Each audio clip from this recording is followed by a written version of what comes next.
രാവിലെ മുതലുള്ള വീഡിയോസ് എടുക്കാമെന്ന് വിചാരിച്ചിട്ടാണ് കേട്ടോ ഞാൻ തുടങ്ങിയത്. പക്ഷേ ഈ അരി അരക്കുന്ന ഭാഗമൊക്കെ ഞാൻ എടുക്കാൻ മറന്നുപോയി കേട്ടോ. അപ്പോൾ അതാ നമ്മൾ ഓട്ടടയാണ് ഉണ്ടാക്കുന്നത് നേരത്തെ പറഞ്ഞില്ലേ. അപ്പോൾ അരി ഞാൻ തലേന്നേ വെള്ളത്തിലിട്ടിട്ടുണ്ടായിരുന്നു. അപ്പോൾ അതിലേക്ക് തേങ്ങയും അതേമാതിരി ചോറും കൂടി അരച്ച് കുറച്ചൊരു കുറുന്നനെ വല്ലാണ്ട് ലൂസായി പോകാണ്ട് അരച്ചെടുത്തിട്ട് അതിലേക്ക് ലേശം ഓയിലും ഇതേമാതിരി പൊടിയുപ്പും കൂടി ചേർത്ത് നന്നായിട്ട് ഇളക്കിയിട്ട് നല്ലവണ്ണം ചൂടായ ചട്ടിയിലേക്ക് ഒഴിച്ചു കൊടുക്കാൻ കേട്ടോ. അപ്പോൾ ഇതാ കടലക്കറിയാണ് അതിലേക്ക് ഞാൻ ഉണ്ടാക്കുന്നത്. പിന്നെ ഇന്നലെ ഞാൻ തേങ്ങ വറുത്തരച്ച് വെച്ചിട്ടുണ്ടായിരുന്നു. അപ്പോൾ അതും ഉണ്ടായിരുന്നു കേട്ടോ. അതും കൂടി ഒഴിച്ചു കൊടുത്ത് കറിയൊക്കെ സെറ്റാക്കി വെച്ചിട്ടുണ്ട്.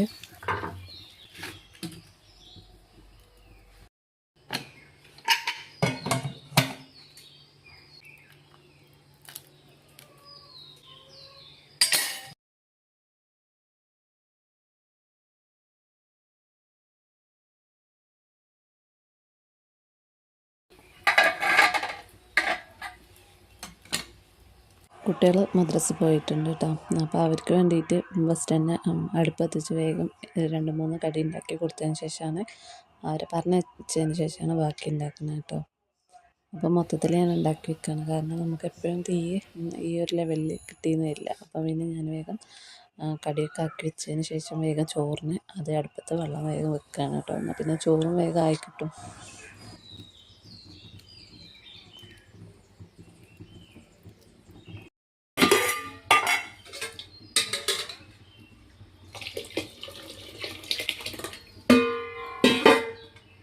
മൺകലത്തിലായതുകൊണ്ട് തന്നെ പെട്ടെന്ന് നമ്മുടെ ചോറിന് വെച്ച വെള്ളമൊക്കെ പെട്ടെന്ന് തിളച്ച് വന്നിട്ടുണ്ട്. അപ്പോൾ ഞാനൊന്ന് അടിച്ചു വാരിയൊക്കെ ഒന്ന് തുടച്ച് വന്നപ്പോഴത്തേക്കും വെള്ളമൊക്കെ ഒന്ന് തിളച്ചിട്ടുണ്ട്. അപ്പോൾ വേഗം അരി തീമയിടുകയാണ് കേട്ടോ.